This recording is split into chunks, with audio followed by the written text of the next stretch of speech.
أعوذ بالله من الشيطان الرجيم. بسم الله الرحمن الرحيم.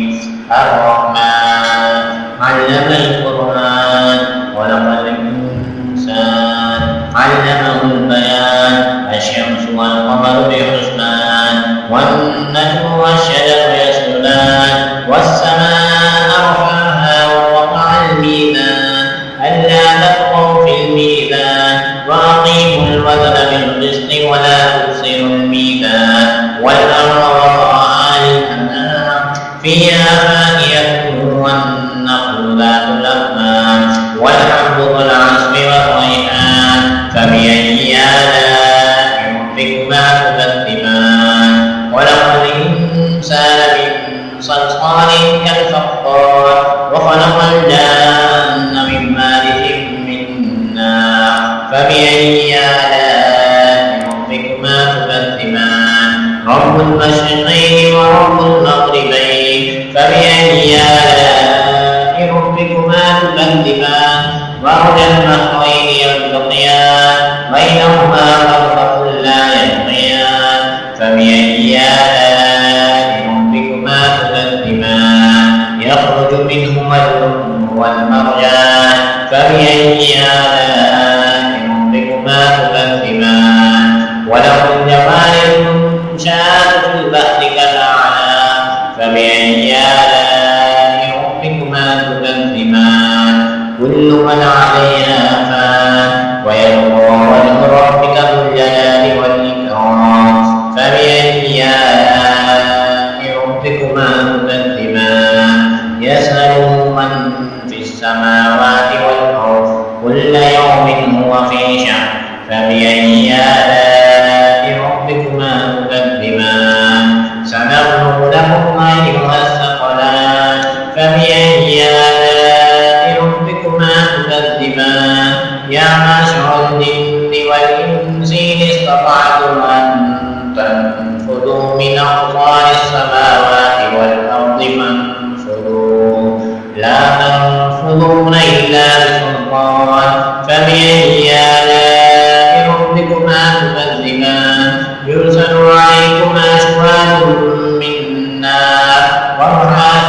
فلا تنتصرون فبأي آلاء ربكما تكذبان فإذا انشقت السماء فكانت وردة كالدهان فبأي آلاء ربكما تكذبان فيومئذ لا يسأل عن ذنبه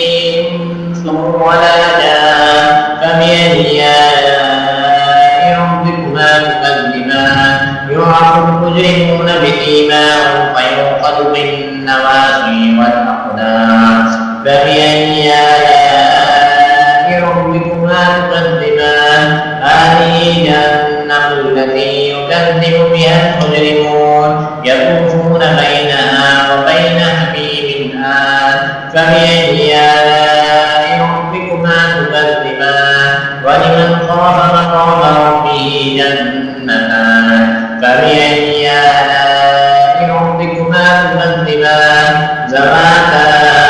أفنان فبأي آلاء ربكما تكذبان فيهما عينان تجريان فبأي آلاء ربكما تكذبان فيهما من كل فاكهة زوجان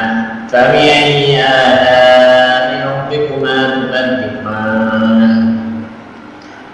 فبأي آلاء ربكما تكذبان متكئين على فرش بطائنها من استبرق وجنى الجنتين دان فبأي آلاء ربكما تكذبان فيهن قاصرات الطرف لم يطمثهن إنس قبلهم ولا جان فبأي آلاء ربكما تكذبان كأنهن الياقوت والمرجان فبأي آلاء ربكما تكذبان هل جزاء الإحسان إلا الإحسان فبأي آلاء ربكما تكذبان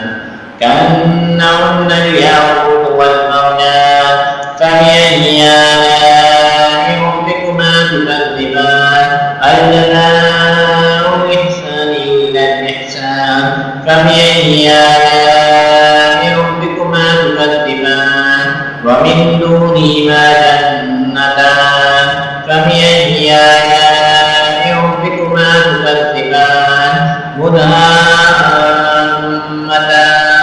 فبأي آلاء ربكما تكذبان فيهما عينان نضاختان فبأي آلاء ربكما تكذبان فيهما فاكهة ونخل ورمان فبأي آلاء ربكما تكذبان فيهن خيرات حسان فبأي